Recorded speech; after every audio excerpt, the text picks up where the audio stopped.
কণার বিচ্ছেদের পর ছড়িয়েছে পরকীয়ার গুঞ্জন।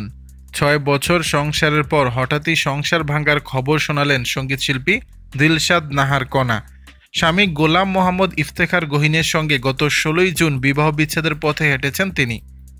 কণা ও ইফতেখার গহিনের বিচ্ছেদের খবর ভক্তদেরও খানিকটা চমকে দিয়েছে, কারণ দীর্ঘ ৭ বছর প্রেমের পর ২০১৯ সালের ২১শে এপ্রিল বিয়ে করেছিলেন এই জুটি। তাদেরকে সুখী দম্পতি হিসেবেই জানতেন সকলে। তবুও দুজনের পথ চলা আলাদা হয়ে গেল বিয়ের ৬ বছরের মাথায়। এদিকে বিচ্ছেদের পর থেকেই কণার পরকীয়ার গুঞ্জন ছড়িয়েছে। শোনা যাচ্ছে এক গিটারিস্টের সঙ্গে চুটিয়ে প্রেম করছেন এই শিল্পী, যে কারণেই তাদের সংসারে ভাঙন।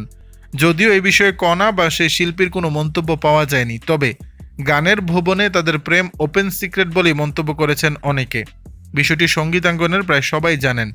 এই তারকা দম্পতির ঘনিষ্ঠ সূত্রের খবর, কণার স্বামী ইফতেখার গহিন চেয়েছিলেন সংসারটি টিকিয়ে রাখতে।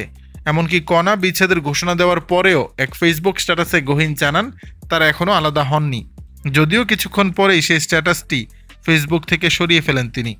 এর আগে বিচ্ছেদের খবর জানিয়ে কণা লিখেছিলেন, জন্ম মৃত্যু বিয়ে বিচ্ছেদ সবই আল্লাহর ইচ্ছা। প্রসঙ্গত ২০০০ সালের শুরু থেকে নিয়মিত গান করে যাচ্ছেন কণা। অসংখ্য মিষ্টি গান দিয়ে শ্রোতাদের হৃদয় জয় করেছেন তিনি। দর্শক, বিষয়টি নিয়ে আপনাদের মতামত জানাবেন নিচের কমেন্ট বক্স।